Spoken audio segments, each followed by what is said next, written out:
to be honest, to know that you're alive or not. Got it. Patience is a virtue. Right? When I do not have.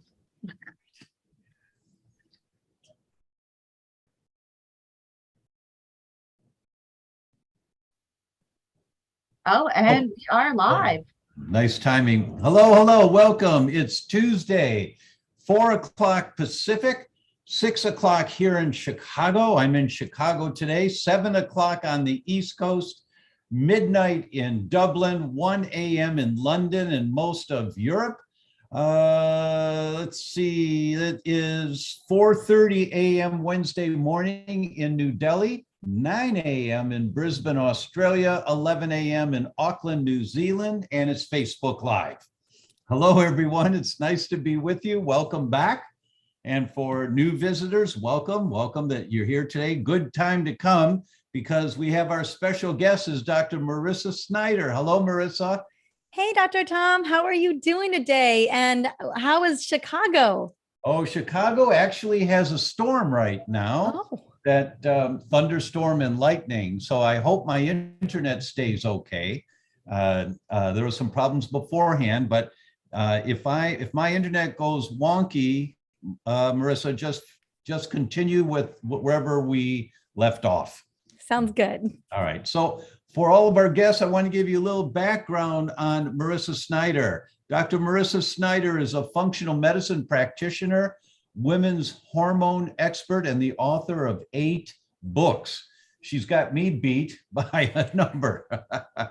Her newest book is The Essential Oils Menopause Solution, and it focuses on solutions for women in perimenopause and menopause, and the #1 national best-selling book, The Essential Oils Hormone Solution, which focuses on balancing women's hormones naturally. So this is going to be a great topic tonight. She's lectured all over the world, lots of conferences on these topics. So let's just get into it. Nice to be with you. Very nice. Nice to be with you as well. So happy to be here. And I guess the first thing I'd like to say is, how is it so many women in the perimenopause? Well, first, let's describe what is perimenopause. That's a great question. So perimenopause is the transition, and it can be up to 15 years. For some women, maybe it's just 4. For some women, it could be a little bit longer based on hormone changes that are happening earlier, as we're seeing in women, especially today. So perimenopause is that transition. It's kind of like your second period, basically. You know, the first period for young girls in their early teen years or their preteen years, to get fully into childbearing, it takes about 5 to 10 years to get there. And so the wind down is perimenopause. We are then exiting out of those childbearing years, and we are retiring our ovaries to go and spend our energy on other things that we pursue and that we have passions for. Yeah. So it's a 5 to 15 year period. So it's not like all of a sudden when you've not had a cycle for 2 or 3 months, you're in menopause. That it's developing. It is. And, you know, there's a lot of myths surrounding perimenopause and menopause. There was a study recently looking at residents out of medical school, I think in 2017, and about 70% of them weren't able to distinguish between perimenopause and menopause in women. So it can be really confusing. A lot of practitioners and women themselves are not exactly sure what's going on. And it's because this transition can take so long. And I find that it is the perimenopausal transition that can feel like the biggest struggle. Once we're in menopause, things kind of ease up. Our hormones aren't changing and shifting as they're declining over time. And once we're in menopause, things kind of equal out, they level out a bit. Let me first say hello to the Benson family in Iowa. And Quincy, hope you guys are doing great. And everyone out there, tell us where you're from. Say hello, send us a heart or a thumbs up or a thumbs down if you want, but tell us where you're from, right? So my next question for you is, Mother Nature doesn't make mistakes. And we know that one of the dangers when a woman goes through menopause, for many, they have an increased risk of osteopenia and osteoporosis, and they have an increased risk of heart attacks. Yes. That we know that the percentage of women at any age that suffer with heart attacks compared to the percentage of men at the same ages that suffer heart attacks is much less for women until they go through menopause. And when they go through menopause, the numbers become, the percentages come the same as men. And that's not supposed to happen. So no. why Let's talk about that. Yeah. Let's talk about that. The number one cause of death in women, definitely in general, but absolutely post-menopause is cardiovascular disease. It's going to be stroke. It's going to be a heart attack. It's going to, that's the deal. I know, it's a lot of emphasis on cancer, and absolutely cancer is a concern, but cancer isn't what's killing the majority of women. It's going to be heart disease. And what's really fascinating is that I think a lot of it is tied to not only toxins, Dr. Tom O'Brien, but also to metabolic function. I feel like, a lot of the concern around, insulin resistance and blood sugar deregulation is focused more on diabetes and type 2 diabetes. But I don't think people realize the implication of metabolic dysfunction has, especially as we lose those protective hormones, progesterone and estrogen into menopause. When those go to when they bow out or they're at menopausal levels, a lot of the protection that we had that kept us a little bit in the clear relative to men, we lose. And so if we don't have that metabolic flexibility, if we're a part of the 92% of adults in America that are struggling with some level of metabolic dysfunction, all of a sudden, we lose the training wheels of estrogen and progesterone, and we become way more susceptible to cardiovascular disease and osteopenia and osteoporosis. Probably my biggest concern, although hip replacements and broken hips, broken ankles are definitely not great. And, if you get a broken hip, your propensity for morbidity increases significantly.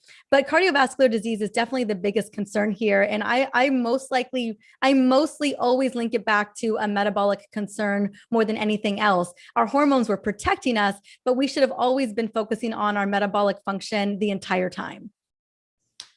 We know that as women go through a change, their lifestyle they don't change the way they eat. They don't change how much exercise they do. They may not get as much sleep because they're having some symptoms, but they maintain the same lifestyle. But how is it that their heart disease, their risk of mortality equals men in just a few years after they go through menopause? And one of my early mentors, Dr. Jonathan Wright, he quoted a number of studies on this. And he said, well, it's because women aren't donating blood anymore every month. And we know that men that are at risk of cardiovascular disease, he sends them, says, go donate blood once every couple months, you'll be fine.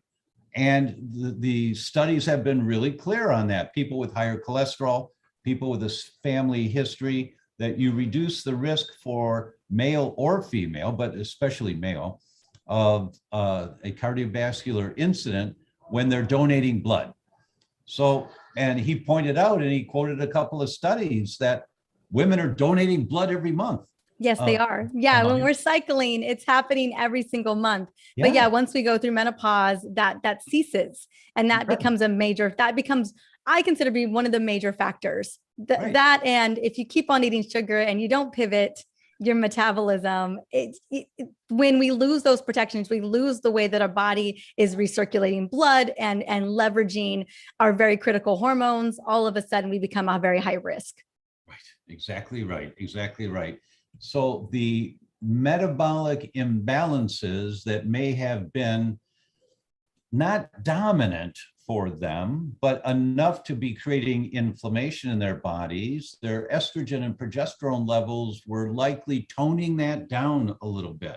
A little bit, yeah. But now, then it's the adrenal glands that are supposed to begin producing about 1/10 the amount of hormone that their ovaries were making. So when a woman goes through menopause, she doesn't become estrogen null or progesterone null. They just they don't need as much. We don't need as much. Yeah. But if you're like any woman I've ever met, and you are taking care of multi-generations, you have women in menopause that are now taking care of their parents, they're taking care of their kids, they're taking care of their kids' kids, and they're running their careers.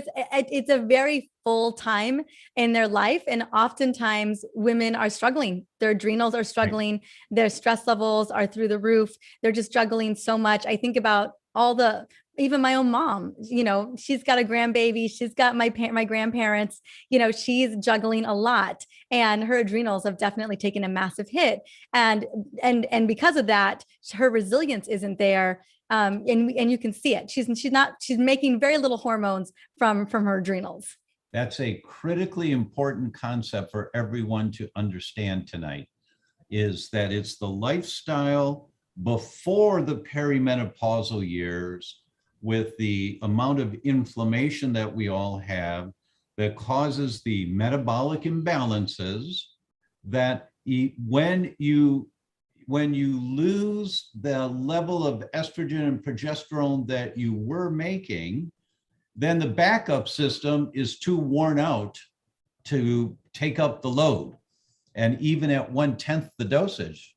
So it's right back to that same old friend once again, which is metabolic imbalances and inflammation. And to rebuild the system, we have to calm down the amount of inflammation that we're being exposed to. So how do you educate people on that big picture concept? Ooh, it is a big picture concept. I mean, inflammation, it feels very nebulous. It feels like stress. Dr. Tom O'Brien, so many people, what is it? 90% of people go into their doctor's office and they're stressed, but it's insidious because you can't really pinpoint stress. Maybe it feels like a tightening of the shoulders or maybe butterflies in your stomach, but we know that it's so much more than that, right? We know that the disruptive symptoms of stress are exhaustion, weight gain, belly fat, brain fog, the list goes on and on.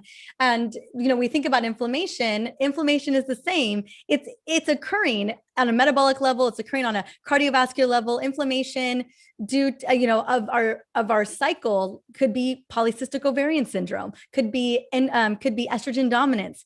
It could be insulin resistance, and so one of the first areas that I always have women focus on is really dialing in the nutrition piece. Yeah. I think a lot of people, we think we have a lot of wiggle room, or even a little bit more wiggle room than we really do have.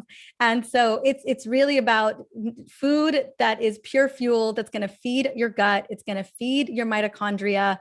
That's going to help to keep your blood sugar stable. That is really the name of the game. And it's going to be lots and lots of fiber. Gosh knows we don't get anywhere near the amount of fiber that we are needing on a daily basis.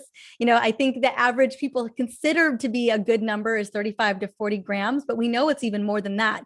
So at least 50 grams of fiber a day, healthy omega-based fats, lean, organic, grass-fed protein. Those are going to be major staples here. And do your best to banish the sugar, the alcohol, the processed foods, all the things that we know light people up. It could even be corn and eggs. You really got to kind of dive in and figure that out.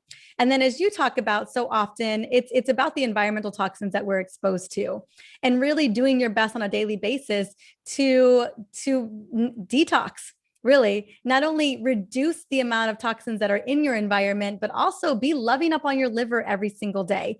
Be loving up on your gut every single day. Probiotics, I love castor oil packs. I love coffee enemas. I love, making sure that we're getting the right minerals in the body. There's just a lot of things that we can do on a day-to-day basis that should be a part of our daily routine that can really turn the switch from feeling inflamed to not. That's a great overview. So it really is there's no pill to take. No. It's a lifestyle. Yes. And we have a question here from Kat on Facebook. She says, "Oh no, I didn't know about heart attacks and osteopenia. I have osteopenia. I've been working on it with the natural algae cal supplement, weight training, etc. Anything else I can do? I also have no thyroid, which contributes also." That does. Yes. That's such a great question. I mean, the weight training, making sure that you're taking when you're taking a calcium supplement, you've got to make sure that you're taking magnesium, B vitamins, vitamin D, that you are well nourished. But I mean, making sure that you've got that weight bearing exercise is going to be huge here. And even consideration working with a functional practitioner to look to see if maybe bioidentical hormones can be supportive, especially if you're dealing with something like osteopenia. Yeah. And making sure that you're dialing in the thyroid. I don't know exactly what kind of thyroid issue you've got, but that is so critical to your overall metabolic health and your overall health. Agreed. And I'm going to add to that one a little bit. Kat, for the first thing, if you've got osteopenia and you're perimenopausal, you need to do a comprehensive cardiovascular profile. Now, write this down. Get a pen and write it down. I'll come back to the profile, so you've got time to get a pen. And while you're getting the pen and paper, I'll also say there's an excellent Bible that just came out by Dr. Joe Pizzorno and his wife, who is the godfather of naturopathic medicine, and is called Healthy Bones, Healthy You. And it's an award-winning book on Amazon, and it's so comprehensive. All of us, Mark Hyman, my friends on the faculty at IFM, we all wrote to Drs. Pizzorno and said, we didn't know a lot of this. Thanks so much. I mean, this is great. It's an excellent book to give you the big picture overview. Healthy Bones, Healthy You. Now, do a cardiovascular risk profile. Now, that's got to include, of course, cholesterol and HDL and LDL, but that is 30 years old and it's important, but it's not comprehensive. You want to include a lipid subfractionation, which looks at the different types of HDL, because some HDLs are like scrub brushes cleaning your pipes, and some HDLs are hitchhikers just along for the ride. They don't do anything. And one study said, well, it looks like they're causing more atherosclerosis. That was pretty game changing for most of us. So, and on the LDLs, there's two types. Large buoyant LDLs are like tumbleweeds blowing across the plain, and a tumbleweed blows up again, it's just no big deal, and it just keeps going on across the plains. But the small dense LDLs are like octopus arms, and they've got suction cups that grab onto the sides of the blood vessels, but the force of the blood going by breaks that suction cup or breaks the arm off of the suction cup stays and it wiggles its way down into the walls of the blood vessel, which activates your immune system. And here comes what's called foam cells. So it's the small, dense LDLs that are really the problem. Mm-hmm. So you can have a cholesterol of 300 and your pipes can be perfectly clear if you've got the right ratios. So you have to do a lipid subfractionation, and it's not expensive at all.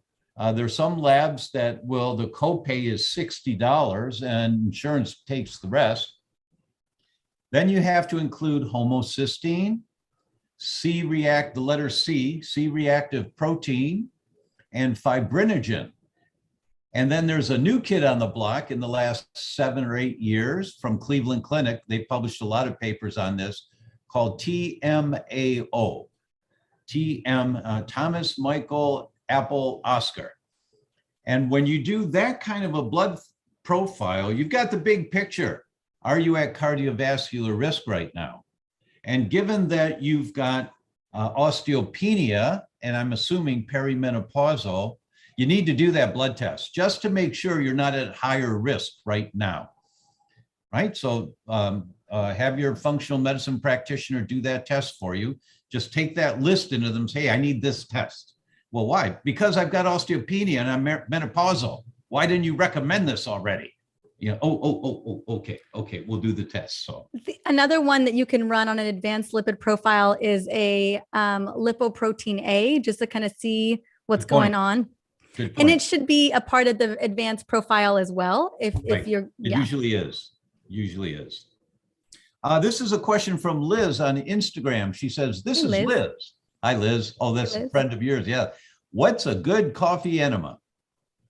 Oh, that's great. What's a so a coffee enema? And I know people are consuming coffee, drinking it out of their little Yeti cups. But so a coffee enema is opening up the hepatic portal, where you would basically flush water through your liver, through that hepatic portal. But coffee is going in the other direction. So it's being inserted the other direction. You would use organic coffee, and with the enema can and everything, and it would be flushing out excess toxins from the liver via the hepatic portal. And my recommendation is, if you're really feeling like you got a sluggish liver, once a week, or up to once a week, once a month, depending on how severe, can really, really help create benefit. There's a lot of different ways to love up on that liver. I love castor oil packs as well, nutrients, broccoli seed extract. There's lots of different ways to really help detoxify and support the liver. But coffee enemas, if you are more on the hardcore realm, can be really beneficial. They are. And at Swiss Mountain Clinic, they include coffee enemas there. I've been there. We both have been there, not together, but we've been there separately. Right. And when Dr. Snyder is talking about the hepatic portal, what that means is your liver is an oil filter, filtering the toxins out of your body. That's its job. And when it accumulates these toxins, it comes down through this vein, almost like the hepatic portal, via the gallbladder, and it dumps this stuff into the gut to be eliminated with the poop. Mm-hmm. What happens when you do a coffee enema is that you stimulate that whole liver pathway, that gallbladder, that expressway. You stimulate it so the gallbladder contracts a little bit, and you flush out some of the accumulated toxins that have been accumulating. Some of the toxins built up that have been accumulating. Thank you, built up. In the liver, right by the vein, and right into the gallbladder. You flush that, and it opens up and it dumps.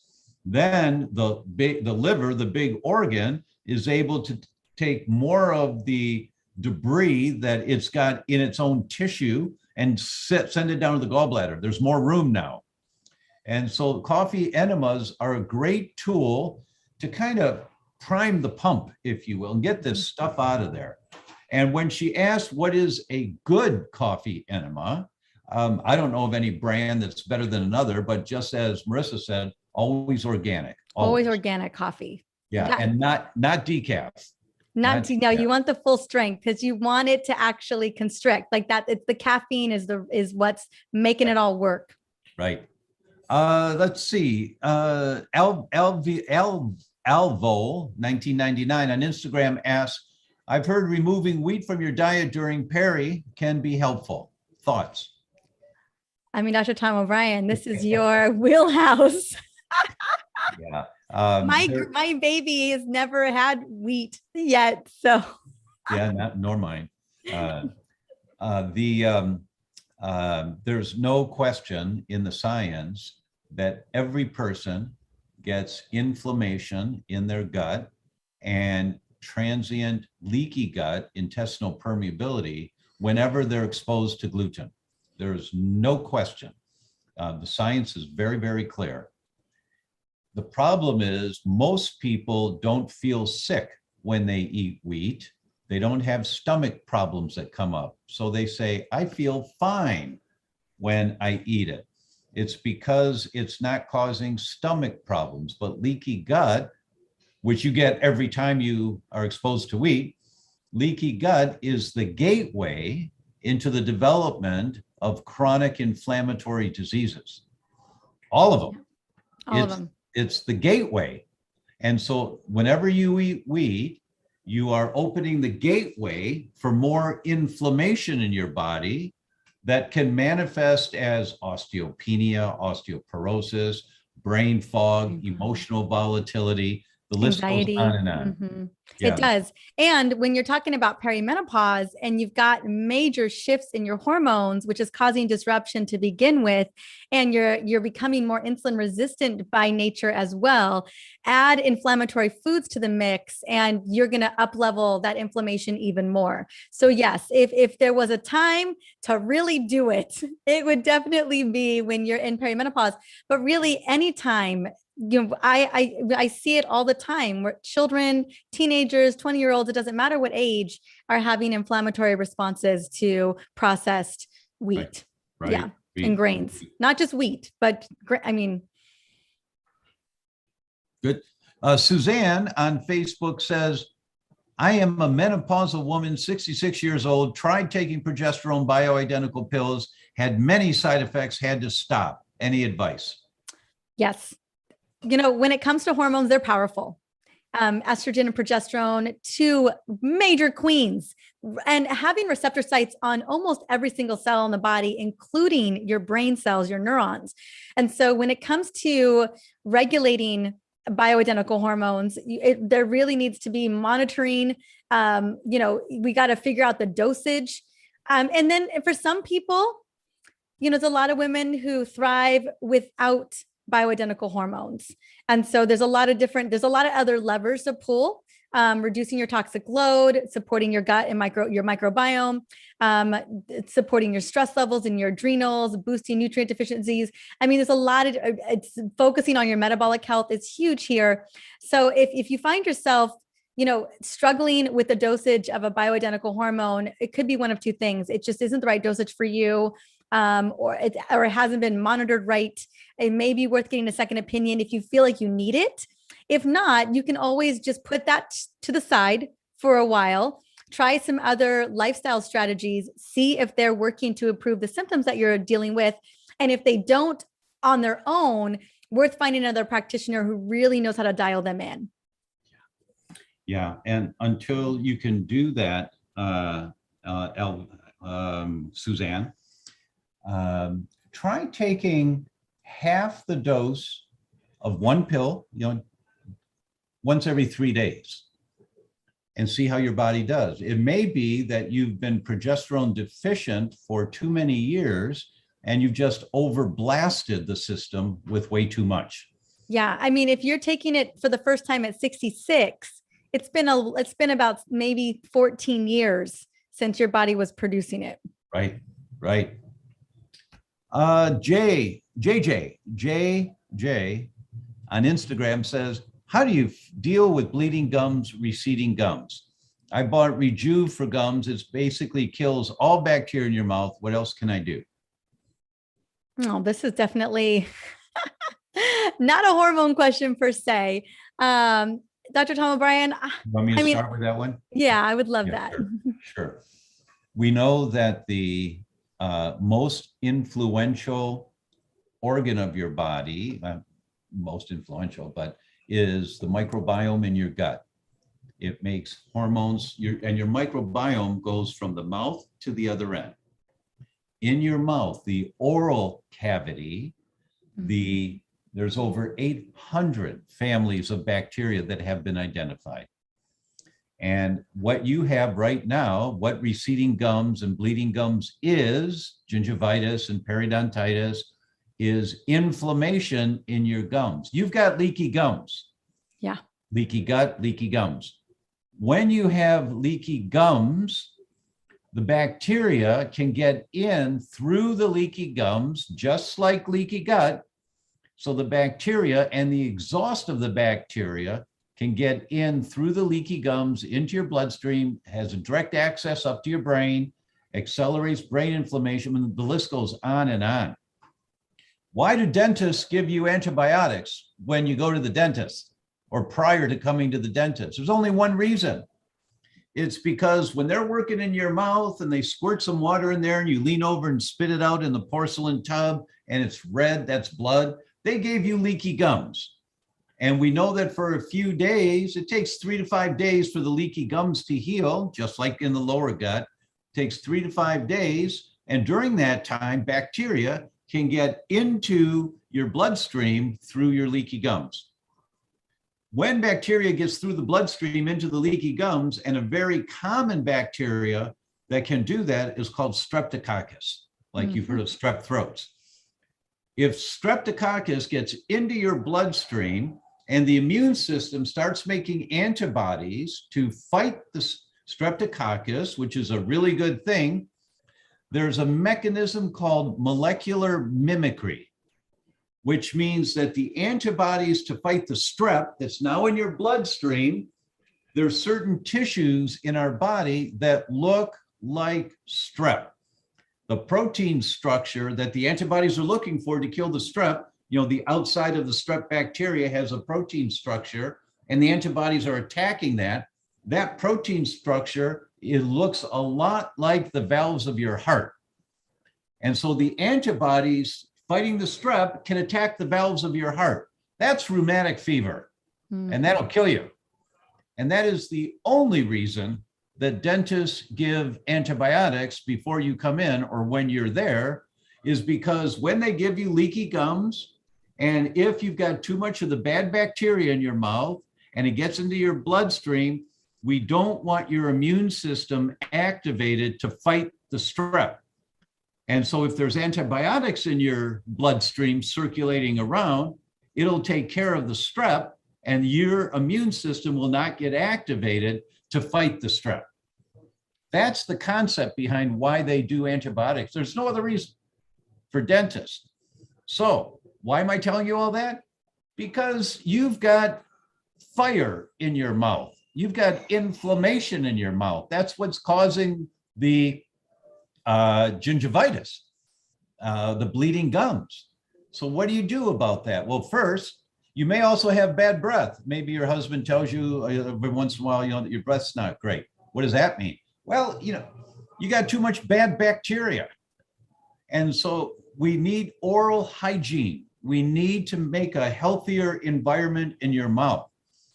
And the first thing that we do for every patient that has that is we do the Biocidine Protocol.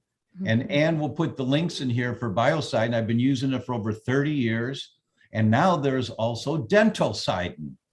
Dentalcidin is Biocidine, which is these herbs that are antibacterial, antifungal, anti-yeast. It's those herbs, the Dentalcidin, in toothpaste. And even kids like the taste of this toothpaste. So you just start using Dentalcidin every day, and also Dentalcidin DF, or I don't remember what the initials are afterwards, but it's a little pump spray. So first you brush, and then you pump 2 or 3 pumps in your mouth, swish it around. Some people say swish it around for 5 to 10 minutes. I'm not going to do that. I'm not, but I do it in the shower, and I'll swish it around while I'm in the shower. So I might get a minute, 2 minutes, and then it's enough of this, and I spit it out.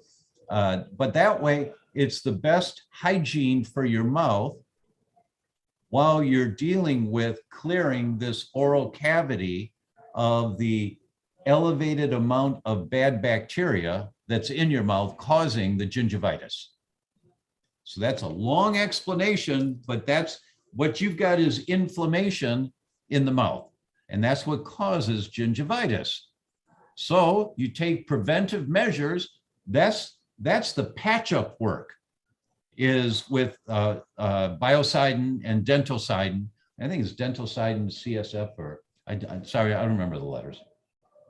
That's the patch-up work.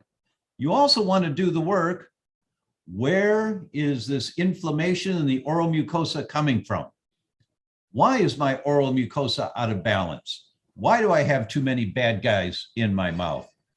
Where is it coming from? So you have to evaluate the gut, and you have to evaluate the lifestyle. And what is it in lifestyle? Artificial sweeteners are notorious for this, changing the environment of your oral mucosa. But you just have to investigate, where is it coming from? Marissa, anything you want to add to that one? Yeah, I mean, I would say it's food, the food piece, how much sugar substitutes, Right. artificial sweeteners you're consuming, what hydrogenated oils, like what could be inflaming all of the bacteria inside of your mouth. And we got to be consistently flossing too. That's got to happen. So we got to take care of our mouth. This next one is from Wife of Viking. Nice. That's a great title on Instagram. I went through this and my LDL is not where it should be. What should I be doing to levels back? Exercise, supplements, question marks. I mean, lifestyle is everything here. I'm glad that you looked at a more advanced panel. I think that everyone should be running advanced panels for their lipids, their cardiovascular system, and looking at inflammatory markers. But yeah, I mean, it's looking at, I think blood sugar is a major player here. So taking a look at, stabilizing your blood sugar, being, potentially even considering wearing a continuous glucose monitor, see what's going on. Looking at the type of oils that you're consuming. Yeah. Let's talk about that monitor thing. So yeah. Explain a little more about that. Yes. So a CGM, I don't actually have, I just took one off a couple of days ago, but a CGM usually is worn.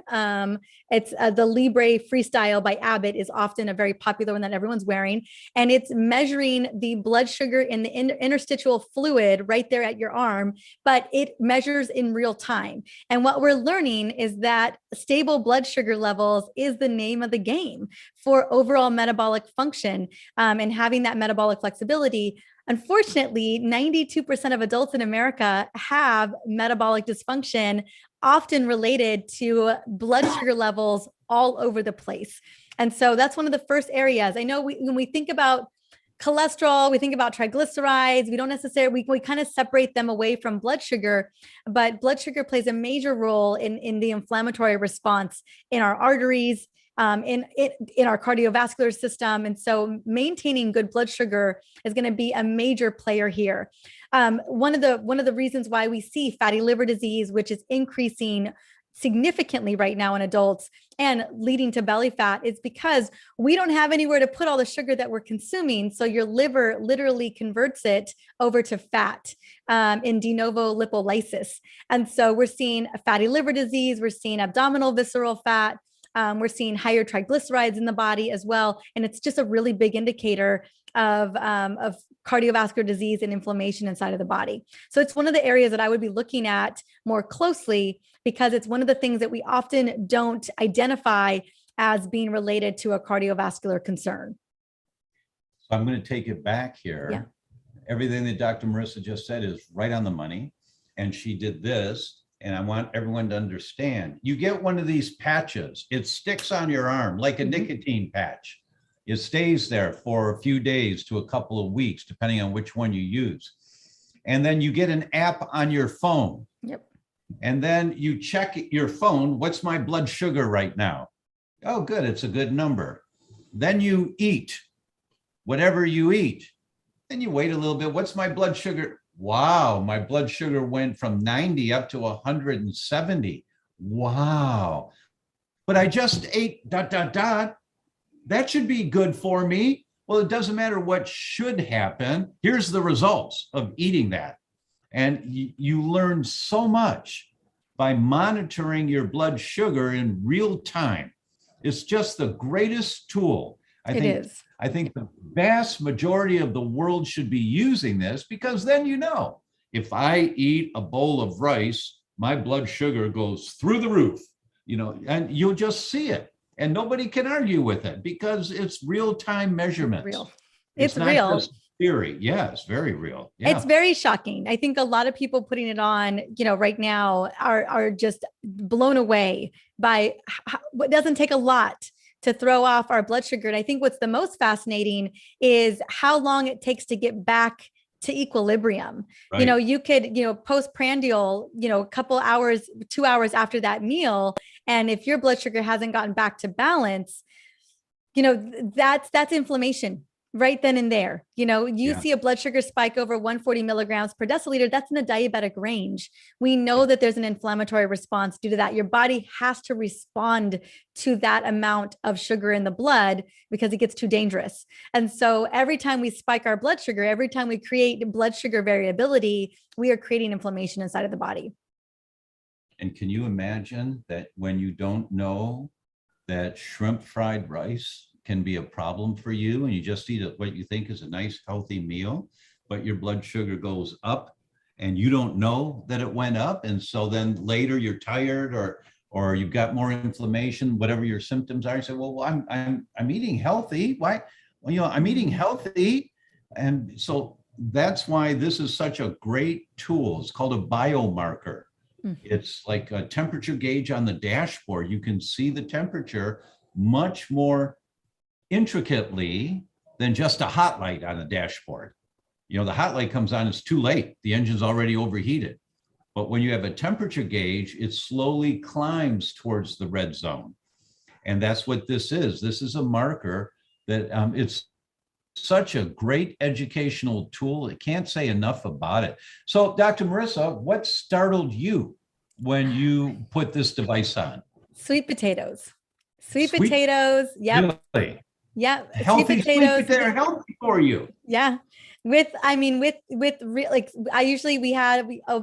many dinners, and we're talking about early dinner, like 6 a.m., 6 p.m., 5 p.m. dinner.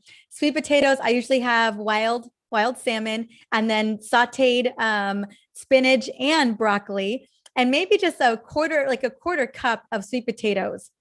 Sweet potatoes will light me up every single time. Wow. Even with the healthy fiber, even with the healthy salmon, even paired with a lot of protein and fiber, I will still spike. Another one that was really surprising to me was, even a protein smoothie with a few berries. It doesn't take a lot, especially if it's in liquid form. It's just going to hit faster. Even if you're like, but raspberries have a lot of protein and fiber. They're mostly just fiber. You'll be surprised. You blend a lot of that up, you lose the fiber. That fiber isn't there. If you've ever frozen an orange and then taken it out of the freezer and let it defrost, it's just a puddle. It's lost all of its fiber. And so anytime you're making a smoothie, especially a fruit smoothie, you're most likely going to spike your blood sugar. Some of the biggest things like sushi, people were really surprised. Grapes. I always recommend, I always pair fruit with a healthy fat or a protein, because for some of us, even something just as simple as strawberries and grapes can spike your blood sugar. Now, here's a gal who's a functional medicine practitioner, admired by many of her peers as an expert, who just got blown away by putting this patch on her arm to realize sweet potatoes were throwing her way out of balance. Yeah. Now, and if you saw my reaction, I never would have thought sweet potatoes would be a problem. My mind says, well, let's try purple sweet potatoes next time. Let's see what that's like. It was every kind. I tried because I love purple sweet potatoes. Oh, they're so good. I'm really mindful. If I do ever eat sweet potatoes, it's usually at lunch, after I've had the protein and the healthy fats. It's the last thing I'll eat on my plate, because during the daytime, we're more thermogenic, because our circadian rhythms, our bodies are moving, we're burning calories, we're burning fat. But the later it gets, you could even eat a lamb burger with a big salad. And I'll tell you what, if you eat that lamb burger and that big old salad at 5 p.m., it's going to look a lot different than when you eat it at 8 p.m. because naturally we become more insulin resistant as the night progresses. So I used to look at times. I'm like, okay, anything past 7 p.m., I'm going to have, even if it's just straight protein and healthy veggies, you'll still see some variability there in your blood sugar levels. So let's see. Colin asks, this is Colin, I think, in Scotland, I think, on Facebook. I have a friend who has had abdominal adhesion since birth and had several life-saving operations. The fifth one at 40 also involved a total hysterectomy, which meant her having estrogen patches. The patches were stopped on medical advice just over 10 years ago, and now she has severe osteoporosis and is now 68. But she can't take pharma medication, which obviously is a problem. Is there anything she can take which is natural? She's now waiting for an operation for in situ facial skin cancer, but I'm not sure if this is related to other conditions, as she is not someone who sunbathes. Well, the first thing, Colin, is the book, Healthy Bones, Healthy You. That is the new Bible. That's the new reference book, and it's just chock full of information. And Dr. Marissa, is there anything you would add to that? Yeah, I mean, I'm so excited to go and read this book. You know, it breaks my heart to hear that she had a full hysterectomy and it was put on synthetic Premarin, which is horse urine. And it's great for horses, but not great for us. And I don't know what the reason was for them taking her off that synthetic estrogen. But yeah, I mean, when women are given a hysterectomy before menopause, and even after menopause, and we're supposed to have these hormones working for us, and we lose them and they're not replaced properly, things like this definitely ensue, and it's just heartbreaking. And so, I mean, I would get in front of the book, I'd get in front of a functional practitioner, maybe again, a synthetic estrogen, not my favorite in general, because it's not meant for our bodies, but maybe there's a bioidentical solution that can help give her a little bit more protection. Again, you'd have to be working with someone who really understands this and who knows her case, especially with all the gut issues and everything that she's dealing with. There's a lot of co-complications here. Yeah, agreed. Let's see. Do you recommend bioidentical hormones for the heart, bone health, aging, and other health benefits, even if you don't have noticeable symptoms? That's a great question. My answer is no. Yeah. I don't recommend bioidentical hormones unless there's a hormone insufficiency. So you test. If there is an insufficiency or deficiency, then absolutely yes. And you also ask, why is there an insufficiency? And you work on that. But in the meantime, absolutely, bioidentical hormones are a great tool that can help. And that's really your world, Dr. Marissa. But my answer is, yeah, you check to see if you don't have any symptoms, but you check to see, is there an insufficiency? So what kind of tests would they do to determine that? Yeah, I would look at, I mean, there's a lot of tests I would look at when it comes to supporting metabolic health and cardiovascular health, bone health. I'd run the full panel. I'd look at thyroid. I'd look at vitamin D levels. I would look at a full lipid panel, a comprehensive advanced cardiovascular panel, just might as well. And then if I'm looking at sex hormones, I would run a urine metabolite Dutch complete test. That's what I would look at. But I'd like to see, I want to see everything together and really just get a good sense, a good map of what is going on. If there's no symptoms and you're looking, I mean, a better predictor of where I put my money, where the juice is really worth the squeeze when it comes to cardiovascular disease, is going to be on your metabolic health. That is going to be, yes, can estrogen, bioidentical estrogen and progesterone be protective to a degree? Yes, but they're not going to save you from poor metabolic function. You know what I'm saying? Like, that's still where we need to put our money, is focusing on keeping our metabolism healthy, keeping our gut healthy, reducing the inflammation. Those are the biggest drivers of these chronic conditions. Right. Agreed with everything you just said. Markel asks, do you need a prescription to get a CGM? You do not anymore. Luckily, if you go to your GP today, your general practitioner, they're not going to give you one unless you have type 1 diabetes. Not even type 2 diabetics can get a CGM out of their doctor's office. But luckily, there's a lot of companies right now that the prices for getting these CGMs and coaching and support and the app are getting cheaper and cheaper. There's Levels, there's NutriSense. Those are two of the biggest ones. I've had CGMs for both. Again, the CGM's the same. It's always Abbott Labs, the Libre Freestyle. It's always the same CGM. It's just these companies pair with it. So you can go to either of those websites and sign up and get a CGM today. Yeah, Levels is the one I've been following them for about a year and a half now, and they're just killing it. It's phenomenal. They're, They just opened up their wait list. They are full. I don't have my code in front of me, but I've had the CEO on my show a couple times, one of the CEOs. And there was a while where Levels was still in beta mode, but they came out of beta mode about 3 months ago. So they're fully operational now. So either of those two companies, Levels, I think, is most well researched. They have a lot of research power behind them, but NutriSense is also a great option too. Kel Katz asks, could you please mention the book again? Yes, Healthy Bones, Healthy You. It's on Amazon, easy to get. Christina asks, what is considered a healthy blood sugar? Oh, great question. Great question. Because what your doctor is going to consider a healthy blood sugar is not necessarily what Dr. Tom O'Brien and I are going to consider a healthy blood sugar. So I would love for 24/7, your blood sugar to be between 70 milligrams per deciliter and 110 milligrams per deciliter. That's optimal range. That means after you eat, you don't go past 110 milligrams per deciliter.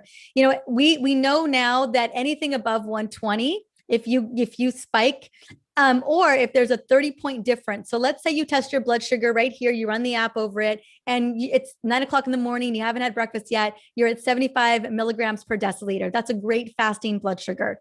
But then you have breakfast and it hikes up to 110 milligrams per deciliter. You have jumped 40 points. That's even considered just too much variability. It required a lot of your insulin, other hormones to have to respond to that.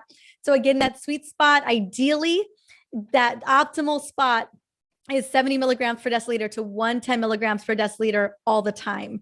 And anything above 140 milligrams per deciliter is considered, from most GPs, most medical systems, most medical doctors, that's the diabetic range. That's where they feel like that's where an inflammatory response goes. But the deeper we've looked at research, it shows anything even above 120 is we're seeing inflammatory responses to the body and to that blood sugar response. Well said. Well said. Jill asked, why can't I gain weight since going into menopause? I'm very underweight at 94 pounds, 5'4". I eat a very healthy diet. Do you see this with your patients? I rarely see this with my patients. It's usually the opposite. That's typically what I see with my patients. I don't know what you're eating, my dear. I would definitely step up my healthy fats, my protein. Again, I am not exactly sure and clear what you're concerning. And then it's worth running. I think it's worth running a full lab panel just to kind of see what's going on. Right. Why is the body releasing so much weight? Dr. Tom, has this been an experience for you? Yeah. I've seen a few people like this, and it's always been the gut and the thyroid. So you run a full panel on your thyroid, run a full panel on your gut. The gut zoomer is a test that we like quite a bit. It's on my website. You'll see it there. But the question is, and as you asked the question, Jill, why can't I gain weight? So that means your body is not absorbing what you're eating very well. And so that's the gut problem. Or your metabolism is burning it up really quick. That may be the thyroid problem. Yeah. So or it could be a combination of the both. Of course. Yeah. Let's see, from Anne, for those that can't afford a CGM, how about using a manual blood sugar test kit that sells for under $30? Sure. If you are, again, the one thing about the glucose stick is what I love to call it, is you gotta stick yourself. Right. And so it may, but before continuous glucose monitors ever were invented, that was the only way to really measure your blood sugar was with a glucose stick. And yes, you can get them at any major drugstore, anywhere. And they're very inexpensive, but just know that you're going to be poking your finger. Yeah. And it's only one moment in time. Yes. And if you want to check it in 2 hours, if you have a sweet potato and you're fine for the hour, but maybe it's 2 hours later that it spikes, you'll miss it completely. You will. And that's the beautiful thing about wearing a continuous glucose monitor. I think it's such a great investment. I remember when I first put mine on a year and a half ago, I was scanning it like every 5 minutes. I wanted to know everything. Like what happened if I didn't sleep well that night? What happened if I had a stressful day, if I was going on stage that day? There's so many things that have an impact, but I will say, although a lot of those sleep, stress, those types of things will have an impact on your glucose levels, the biggest shift and change is always going to be what you put in your mouth, what you put on your fork. Amen to that. Amen to that. Let's see. I believe that's all the questions we have so far. So, Dr. Marissa, what's new in your life? Ooh. What are you doing now that's new and exciting for people? Well, right now, I mean, besides a lot of my day is spent taking care of my beautiful 21-month-old toddler. But in the meantime, in between time, taking care of him, I am running a Hormone Relief Summit. I have you on the summit. And what I love about this event is it's some of the biggest New York Times bestselling authors and doctors on this summit, really giving the highlight reel to some of not even the most common and even the least common hormone issues that we see and what we can really do about it. So I loved all of our conversations. I loved our conversation. I immediately after our talk, I already had houseplants in the house, but I bought like twice as many houseplants, and there was so many, what I loved about so many of the talks is there was so much actionable content, so much actionable recommendations that you could literally go the next day. I mean, we went to the nursery the next day and bought I think another 10 houseplants for our house. There's 4 in this room alone.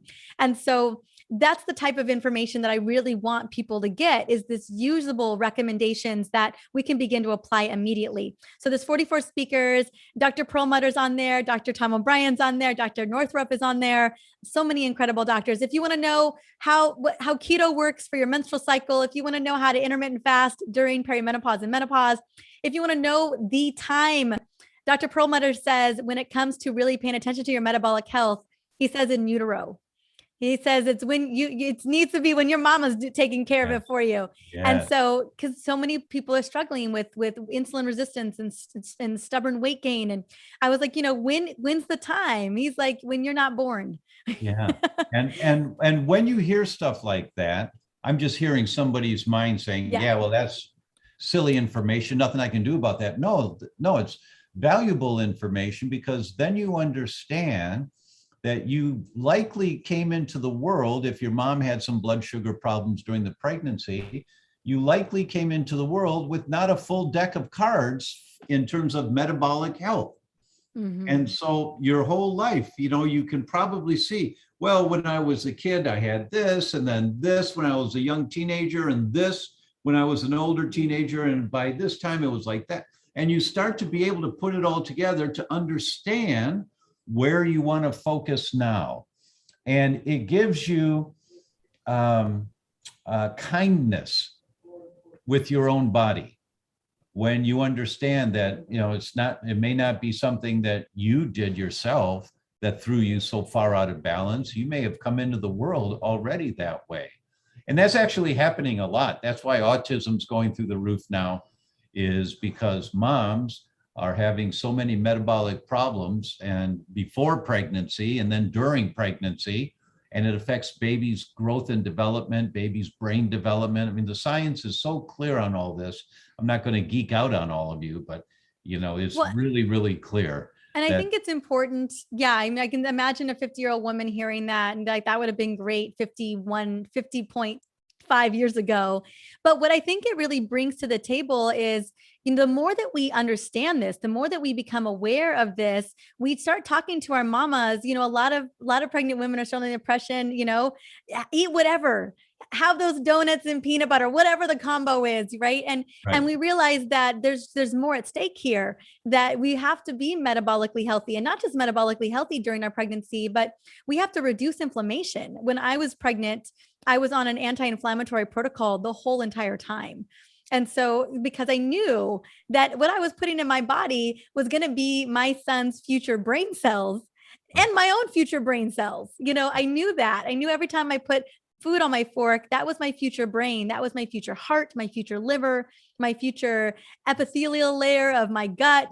That's how we have to be thinking about this. And so I loved that Dr. Perlmutter said that. I was surprised too. I giggled a little bit. But we need to bring attention that us as moms, women that are going to get pregnant, it matters what we put in our bodies. Getting ready for pregnancy, trimester, and during pregnancy. It's those real talk conversations that, oh, that really shifts the way that we think about how we should be eating. Lori has a question. Would you recommend a continuous blood sugar meter? The companies, can you post Abbott with Libre? What were the others? I have frozen shoulder. Do you think this is hormone related or inflammation? It's inflammation. Again, so there's only two real companies that make CGMs. It's going to be Abbott, and it's going to be the company that makes the Dexcom G6. I want to say what it is. It goes on the stomach. And right now the Levels did do a trial run with the Dexcom 6. I actually ended up wearing one for a month, but that was a trial run. It's the compatibility with the Dexcom 6 is a little bit more challenging with the CGM technology out there. So it's the Abbott Libre Freestyle. But the thing about it, if you were to go to the Libre website right now, and if you don't have a prescription, you can't order one directly from Libre at all. They won't let you. You have to get a prescription from your general practitioner. I know I've had so many women try. So you have to go through the company's NutriSense and Levels to actually get the CGM. And they're going to give you, you're going to get a script from a doctor. They're going to mail you the CGMs. We'll put the link here for Dr. Snyder's Hormone Summit. Yes. Everyone needs to register. Yes. If you watch one interview, that may be the one that changes your life. Because I don't know how many people have time to watch 44 interviews, but you'll get the list every day. And pick of who's being interviewed and what the topic is. And so you can say, oh, I'm interested in that. And you might listen to 3 of them or 18 of them, whatever allowed, but please register. It's free. Let's support this kind of work from Dr. Snyder. I mean, there's so much wonderful information that saves lives, saves a lot of lives. So please register for her event. Dr. Marissa Snyder, thank you so much once again. It's always great to interact with you. Always wonderful. And thank you so much. I look forward to the day where our boys can play. They're both almost the same age. Almost the exact same age. They are within weeks apart, and clearly super healthy boys too. Yes. All right, everyone. Thank you so much. We'll see you next week.